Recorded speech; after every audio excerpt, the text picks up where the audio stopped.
what does your acne, your breakout markers tell you about your internal health? Because we often consider acne as basically a topical issue of the skin. Many things are advertised saying that if you cleanse the skin and you get rid of the impurities within that area, that you'll get rid of acne. Now, I am not arguing against that. I think topical cleansing the skin at the site of acne is very much needed because of the buildup of certain bacteria or the clogging of pores. In this podcast, I want to tell all of you who are basically burdened with acne that there is also the internal aspect of acne. I want us to talk about the patterns of acne, where acne is on your body, and give you a general explanation of what organs could be in the process of not only being toxic or infected, but also if it's in the healing phase of the natural metabolism of that organ. So we want to talk about that activity of patterns, and then what are some of the things that I see help with the resolution or the help with acne in a person who suffers from cysts, hard acne boils, regular breakouts, seasonal breakouts. I see this quite often in the office. Thankfully, we've seen really good results with using Chinese medicine herbs, but also doing good emotional work on the individual to help with what we call attack conflicts or the soiled conflict. So let's first start off with the patterns. I want to explain to you guys that in Chinese medicine, remember, there are small pathways, there are lengthy pathways basically in the body known as meridians. And the meridians, as you can see on the Chinese medicine doll that I use here, these are like lines on a map. It's like a grid. So as a review, in our bodies, we have 12 main meridians, 12 main highways of energy. Now, these highways are basically on both sides of the body. So you can have, let's say, a kidney meridian. It can be on the left side and on the right side. There is only two major meridians that are basically in the middle. It's called the conception vessel and the governing vessel. They run basically up the midline and also up the back. Now, we have those two, but the main ones we want to focus in on are the ones that basically run on both sides, because when you start to see where your acne patterns are, you can get a relative explanation about where your organs or where your meridians are leading to. So you have these main meridians on both sides of the body, and the meridians act as highways of energy. So if I am going to give you an explanation, let's say the kidney meridian, which kidney 1 point, the first point on the kidney meridian is on the bottom of the foot, near the ball of the foot. That's why grounding is so important. You get a lot of the negative ions from the earth up to the kidney meridian, kidney 1. And that passes up the inside of the leg, all the way up through the knee, near the pubic bone, and makes its way up, and it enters into the area around the kidney, and it pushes past the kidney, and that electrical pathway goes all the way up to this kidney 27 point, which is up near the collarbone, right where the collarbone meets the sternum, called kidney 27. All along the way, for this one meridian, it is energizing the internal muscles of the shin bone, the muscles known as the adductors on the inside of the thigh, the hip flexor. It's energizing the blood flow to the bladder, to the scrotum, to the ovaries, to the male and female reproductive organs. It's going through the kidneys to energize the kidneys, and then makes its way up to energize the heart. Now, the meridian, for example, the kidney, the electrical flow majorly encompasses that meridian 2 hours of every day. And those are shown on the Chinese meridian clock. And so when we look here, and I know you can't see this right from where you're at, but on the Chinese meridian clock, the kidney energy is majorly flowing through the kidney from 5 to 7 p.m. So what we're saying is 2 hours out of every day, 2-hour increments, 5 to 7 p.m., the electricity is slowly flowing up this kidney meridian, up the inside of the leg, traveling only a couple of inches every few minutes. Some say that it's even as slow as going 2 to 3 inches every 25 to 30 minutes. The electrical signals are moving very slow so it can energize everything along the way. Blood vessels, lymph vessels, organ motility. So 5 to 7 p.m. is when you need to nourish the kidneys because as the energy is flowing to the kidneys want that energy to be what? Healing, to resolve any conditions within the kidney. So your body is saying, okay, kidneys are like, I want this energy right now. During this time, this is my time. Nobody else's time. Not the gallbladders, not the liver, not the heart. This is kidney time. So this pathway is really being just inoculated with good qi and good blood flow all along this pathway. And what does that mean for acne? Well, if you understand the pathway that the meridian is going through, literally through the ball of the feet, through the inside of the legs, even up to the chest, studying the pathway, if there's ever a block in that kidney meridian, if there's ever a time where there is literally, say, something in the kidney or bladder where it makes the energy stick or basically become stagnated around that infection site, or if there's a kidney stone, the energy is sitting there camping out because the body's saying, I need energy for my kidney to heal it. And that could essentially cause qi stagnation. And that prevents the qi from going all the way back up to the heart. When this block occurs, it can prevent it from flowing over into the pericardium, which is a heart muscle. Does that make sense? So it blocks it from going into the heart meridian. When this occurs, it could cause acne breakouts along the area of the kidney meridian, all along the pathway. It also could create acne points on the areas of the face that correlate with the kidney, because we call it facial mapping. The kidneys in Chinese medicine have much to do with the areas underneath the eyes and even the chin. The chin is almost a representative of the pubic bone. So you have the areas underneath the eyes, when they get dark and they have bags underneath them, that is a clear signal that the kidneys are basically fatigued, tired, or imbalanced. Dark circles under the eyes. If you ever have breakouts on the edges of the hairline, a little above the temples, even from the eyebrow up to the hairline, here on this outer half of the forehead, that's the bladder.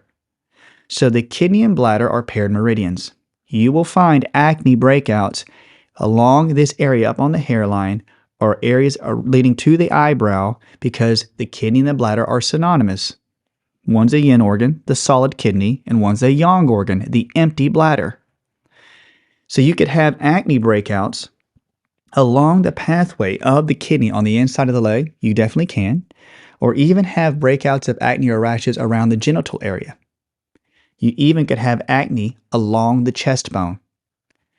But the major ones you're probably going to notice are the acne breakouts around the chin, because this is associated with the reproductive area, the kidneys, and the bladder in Chinese medicine. It could be up here on those hairline areas, and you can have dark circles underneath the eyes. So as we look at this, we want to make sure that when you look at your acne and there's a recurring acne infection, look at the pattern. Where is it at?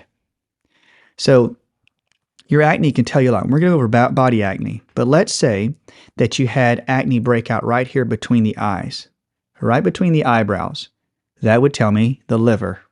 If you have lines, like I have think lines across the forehead and there's pimples or breakouts or cysts, that would tell me that the small intestine is fatigued and weak and has some form of inflammation or maybe a hidden infection.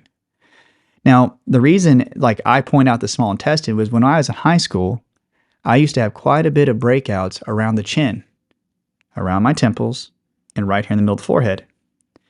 Now, we're going to go through these steps, but I'm going to tell you why by explaining the points. If I'd have known this, I know which organs to clean out. And it's showing now in my latter life about which organs have been showing problems all along. And my acne at a young age told me, if I could have just, noticed it, it would have told me which organs I needed to clean to help me further in the rest of my life. So, when you're a kid, did you have those breakouts? So we have the liver, the small intestine. Breakouts around the eyebrows could be the adrenal glands, known as the triple warma area. Temple breakouts are usually going to be associated with the gallbladder or the spleen. Dark circles underneath the eyes are going to be the kidneys. Pimples right underneath those dark circles, or right here, the upper cheek, is usually the stomach area. You could have infections or imbalance in the stomach. Around the middle of the cheek or the upper cheek, you're talking about the lungs. There could be something in the lungs causing the breakout. The lower cheek, usually the large intestine. The corners of the nose, leading down to that little line that goes around the mouth, large intestine, colon. Any breakouts around the mouth is usually the spleen or the stomach. The opening of the mouth is associated with the spleen or stomach.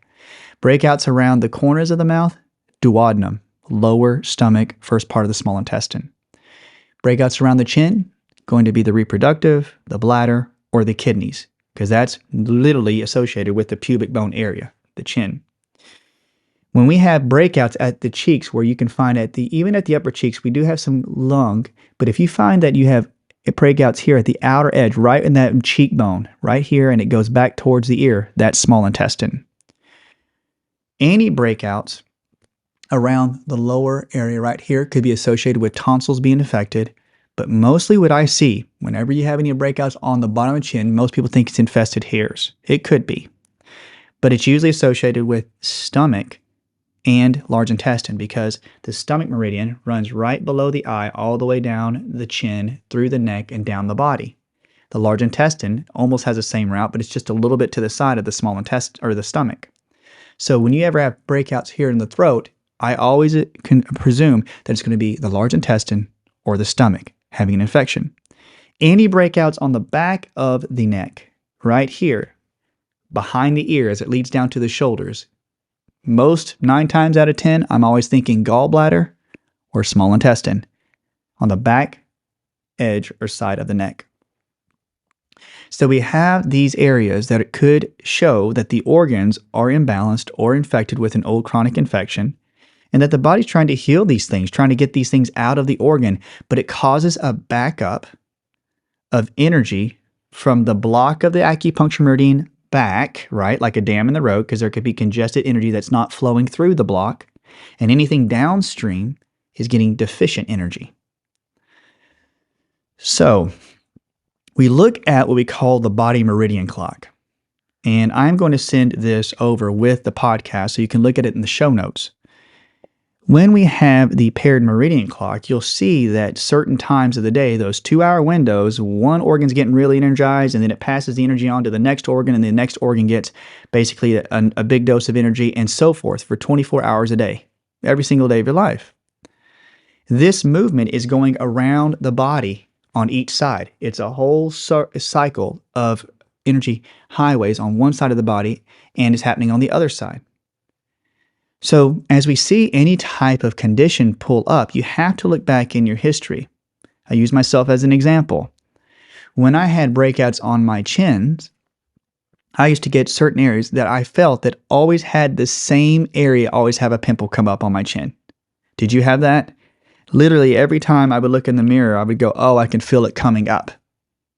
I know something's coming here, I can feel it, and it's right around the area that I had the problem. Well, back in the day, I always make fun of myself or pick at myself about eating too much sugar.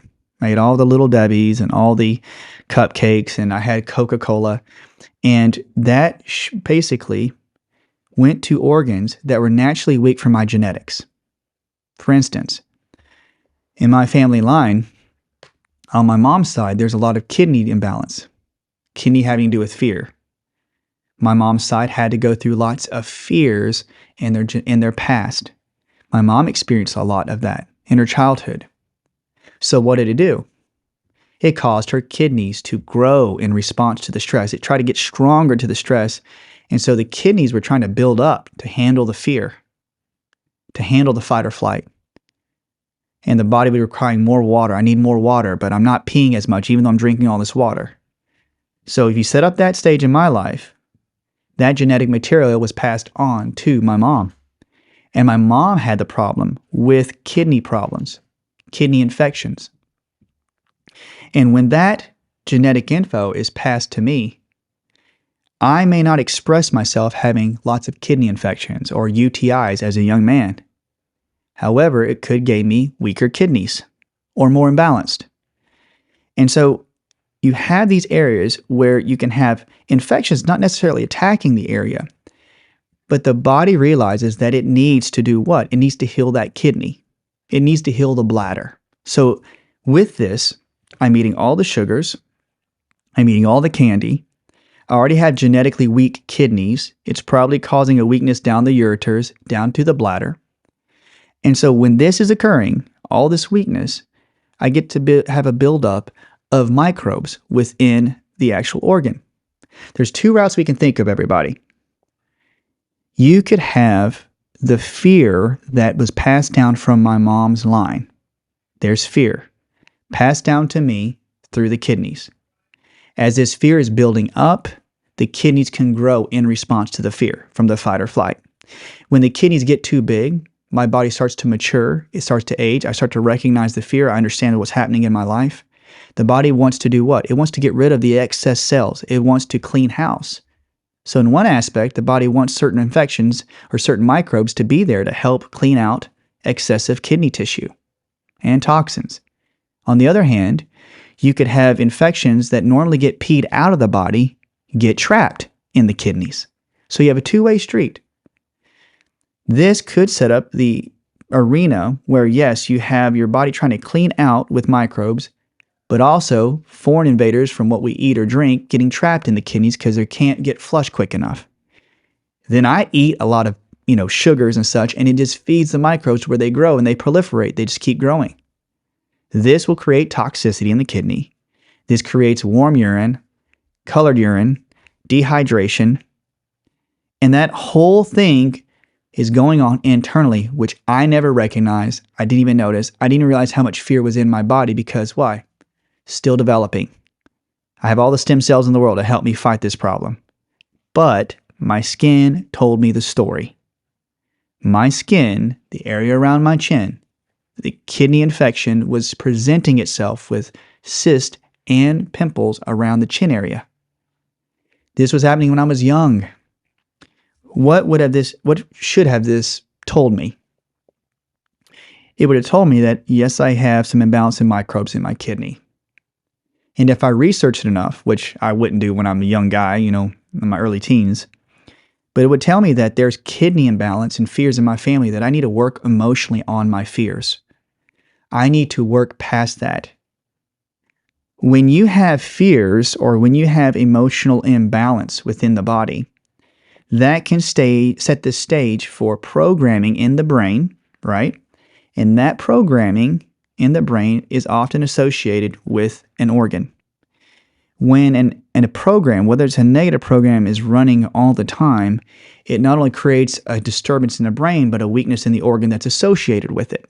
So you always look at the organ spot on the face, and then you say, okay, that area is infected, and now since that's infected or there's emotional imbalance, I know that's not only just topical cleansing, which helps. I love topical cleansing, but we have to make sure that we go through and we start to look at those organs and balance them, to clean them out. And how do you do that? Whenever you see that area, I always say that you use acupressure or acupuncture to start off, or find a practitioner who does acupuncture. And if you're yourself, I use a book by Deborah Bleecker, Bleecker, and it's called Acupuncture Handbook. And what I do is whenever I find the area on the face that actually has a breakout and I go, oh, that's the liver point or that's the bladder point, I go through and I look at those areas on the book and I go, or in the book, and I go to the major points. I always look up, even if you research on the internet, say, what are the major points on the bladder meridian? And I go and press those points and see if they're tender, or go to a Chinese medicine practitioner and get it needled. Yes, do your topical cleansing. It's working. It's great. It's awesome. I love companies that do really good cleansing. And I think with this to adjunct what we talked about today would help you find out why your acne is there in the first place. Yes, cleanse, but also repair the emotions.